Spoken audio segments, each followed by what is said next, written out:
রবিবার না পারলে পরে, আরে রবিবার না পারলে সিবিআই, তার মানে রবিবারের আগেই যে সিবিআই, তাতে যে সিবিআই গ্রহণ করেছে, আজকে সিবিআই বলেছে সুপ্রিম কোর্টে দাঁড়িয়ে যে 5 দিনে সব হাসাপ হয়ে গেছে।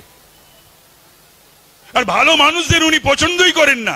একটা সন্দীপকেই বারবার প্রিন্সিপাল করে রাখতে হবে, তাকে আবার অফিসার অন স্পেশাল ডিউটি করেছে, তাকে ন্যাশনালের প্রিন্সিপাল করে পাঠাচ্ছে। কি শক্তিশালী লবি ভাবুন একবার, ভেবে দেখুন। সহস্ররা জানে যে আজ 21 জন দাঁড়িয়েছে, কপিল সিব্বলের নেতৃত্বে 21 জন, আপনার আমার অর্থ।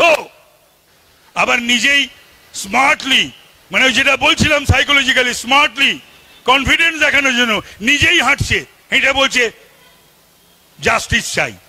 আশ্চর্য। এখানে অনেকে পুলিশ কর্তারা আমি শুনলাম আজকে কেউ কেউ নাকি ঝামেলা করার চেষ্টা করেছেন।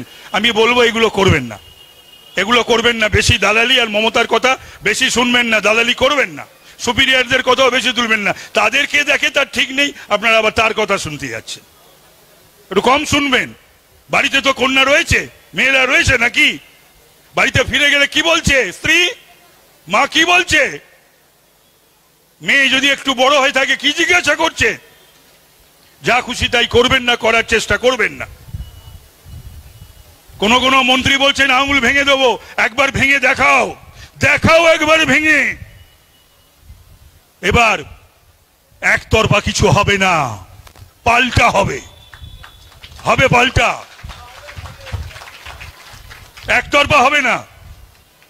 উত্তরবঙ্গের একজন দাঁড়িয়ে বলছে আঙুল ভেঙে দেবে, আর সব বসে বসে দাঁড়িয়ে দাঁড়িয়ে দেখবে নাকি আর সবাই আঙুল ভেঙে দেওয়া? আর অনেকে অনেক কিছু বলছে। নির্বাচন যেদিন ঠিক ঠিক হবে, যে কোনো দিন হোক, সে আজ হোক কাল হোক আর 26-এ হোক, ঠিক ঠিক নির্বাচন যেদিন হবে সেদিন যে হাল কংগ্রেসের হয়েছে, সিপিএম এর হয়েছে, অর্থাৎ বিধানসভায় বিগ জিরো শূন্য, সেদিনকে শূন্যই হবে। এসব বরদাস্ত করবে না কোনো ছেলে মেয়ের বাবা। যে কেউ এসে রাস্তায় আটকে দেবে, সেটা এত সহজে আমরা মানব না। তাই আমরা পারি, তাই পুলিশ দুবার আটকালে আমরা এসছি রাস্তায়। আমাদের বিধানসভায় দলনেতা তথা বিরোধী নেতা মাননীয় শুভেন্দু অধিকারীকে তারা অ্যারেস্ট করেছেন।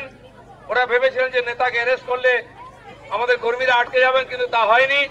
আমাদের মাননীয় রাজ্য সভাপতি তথা কেন্দ্রীয় মন্ত্রী ডাক্তার সুকান্ত মজুমদারের নেতৃত্বে আমরা এই অবধি পৌঁছেছি। আমাদের উদ্দেশ্য ছিল স্বাস্থ্য ভবন ঘেরাও করা। ঘেরাও করার উদ্দেশ্য ভাঙাভাঙি নয়, কিন্তু আমাদের কাজটা আমাদের পুলিশ বন্ধুরা করে দিয়েছেন। তারা পুরো সেক্টর 5 কে ঘেরাও করে দিয়েছেন, সেই জন্য তাদেরকে ধন্যবাদ।